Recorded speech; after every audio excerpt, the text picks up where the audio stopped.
नमस्कार मित्रों, स्वागत है आपका अपने वीसु ट्रेड गाइड यूट्यूब चैनल पर।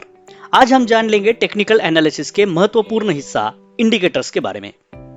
शेयर बाजार में सफल होना है तो सिर्फ अंदाजा नहीं चलेगा, आपको चाहिए सही डेटा, सही संकेत और उसके लिए जरूरी है टेक्निकल इंडिकेटर्स। ये टेक्निकल इंडिकेटर्स क्या होते हैं? टेक्निकल इंडिकेटर्स वो गणितीय टूल्स होते हैं जो हमें प्राइस, वॉल्यूम और टाइम के आधार पर बताते हैं ट्रेंड क्या है, मार्केट में ताकत किस दिशा में है, ब्रेकआउट होगा या फेक आउट। ये इंडिकेटर्स चार्ट पर लगे कुछ लाइनें नहीं होती, ये होते हैं मार्केट की भाषा को समझने के लिए एक कोड। इसके कुछ उदाहरण हैं, जैसे कि moving average.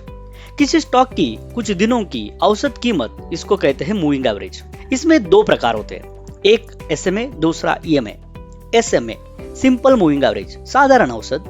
EMA exponential moving average, हाल की कीमतों को ज्यादा महत्व दिया जाता है।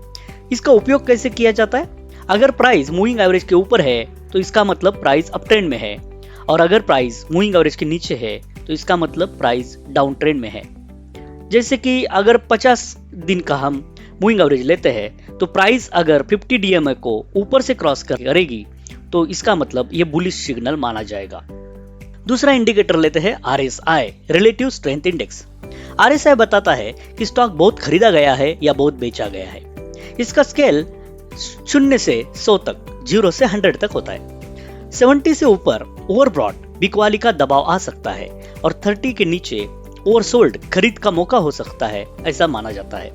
RSI एक मोमेंटम इंडिकेटर है जो रिवर्सल अलर्ट भी देता है। और एक इंडिकेटर है MACD, moving average convergence divergence. Trend और मोमेंटम को पकड़ने का जबरदस्त टूल्स। 3 चीजें होती है, MACD लाइन, सिग्नल लाइन और हिस्टोग्राम। इसके संकेत होते हैं, MACD लाइन अगर सिग्नल लाइन को ऊपर से काटे तो बाय, नीचे से काटे तो सेल। स्विंग ट्रेड्स के लिए बेहद उपयोगी माना जाता है। और एक इंडिकेटर है बॉलिंजर बैंड्स। प्राइस के चारों तरफ एक रेंज दिखाई देती है जिसमें यह मूव करता है। अपर बैंड ज्यादा कीमत की सीमा, लोअर बैंड कम कीमत की सीमा। प्राइस अगर अपर बैंड को छू रहा है तो ओवरब्रॉट है, अगर लोअर बैंड को छू रहा है तो ओवरसोल्ड है। जब बैंड्स टाइट हो जाए, नियर आ जाए तो ब्रेकआउट आने वाला हो सकता है और ये एक स्ट्रॉन्ग सिग्नल माना जाएगा। और एक इंडिकेटर है volume plus OBV, on balance volume. बिना वॉल्यूम के कोई मूवमेंट भरोसेमंद नहीं होता। OBV वॉल्यूम और प्राइस मूवमेंट का कॉम्बिनेशन है। अगर प्राइस ऊपर और OBV ऊपर है तो स्ट्रॉन्ग ट्रेंड है, प्राइस ऊपर लेकिन OBV नीचे है तो कमजोर या फर्जी ब्रेकआउट माना जाएगा। दूसरा इंडिकेटर है स्टोकेस्टिक ऑसिलेटर, छोटा भाई है RSI का, लेकिन जल्दी प्रतिक्रिया देता है। 80 से ऊपर ओवरब्रॉट, 20 से नीचे ओवरसोल्ड। स्कैल्पिंग और शॉर्ट टर्म ट्रेडिंग के लिए बढ़िया टूल है। ध्यान रहे, कोई भी इंडिकेटर 100% सही नहीं होता। इंडिकेटर सिर्फ संकेत देते हैं, निर्णय आपको लेना होता है।